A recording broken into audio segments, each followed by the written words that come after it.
Good morning, everybody.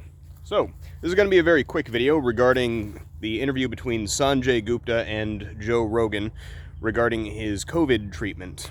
Now, Sanjay Gupta, for those of you who don't know, is basically the medical correspondent for CNN. He's a very highly paid, highly respected doctor figure, is what I will go ahead and refer to him as, who apparently went on the Joe Rogan podcast and as a doctor got absolutely dominated by a mixed martial artist in a debate about medicine.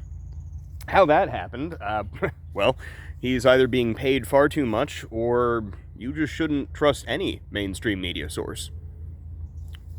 Maybe both. Maybe it's other things as well.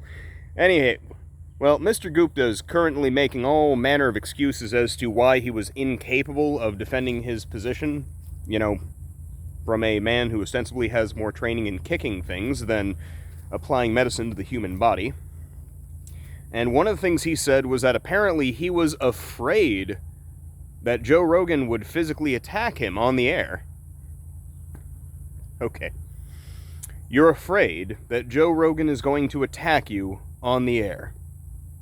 Joe Rogan is a man who has stated quite famously that actually people who fight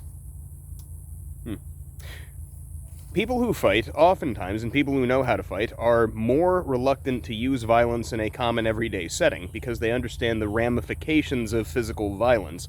They understand what it does. They understand the legal ramifications.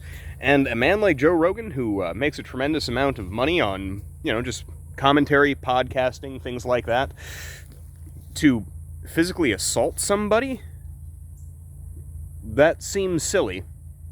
Not only silly, it seems paranoid. It seems disturbingly paranoid. In any event, so there's that excuse, that he was afraid.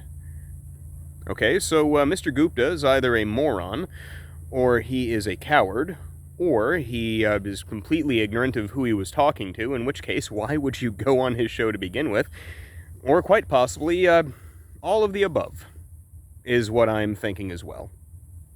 Then there's the other excuse that he used, which was absolutely bizarre to me. He said, I've never had a 3-hour conversation with another human being before, and therefore, I was unprepared for the mental rigors of such a conversation.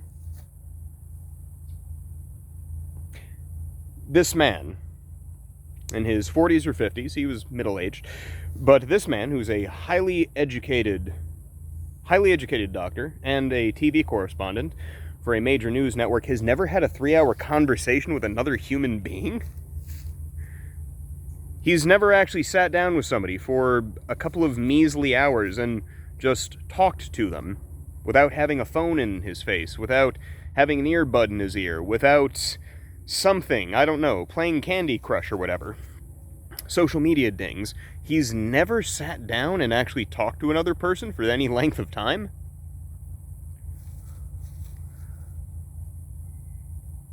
What the hell is wrong with these people? How have these people been living? How have these people been interacting with other people? You have to interact with other human beings over the course of your life, and you've never actually sat down and just talked to someone for a long period of time? What, you've never gone to, you've never sat down with a friend and just chatted about things? You've never met somebody at a party and had a long, soulful conversation with them? You never went to a cigar bar and just, sat down, met a stranger, and was like, oh, hey, bud, and went from there? Never? Okay, so this man is, he's either socially deprived, or he's lying, or, again, all of the above. The point is that this guy, this Mr. Sanjay Gupta, so he got destroyed from an intellectual and argumentative standpoint regarding discussing medicine, regarding him effectively slandering another man, or refusing to stop slander, for what could very well be a lawsuit-worthy action, and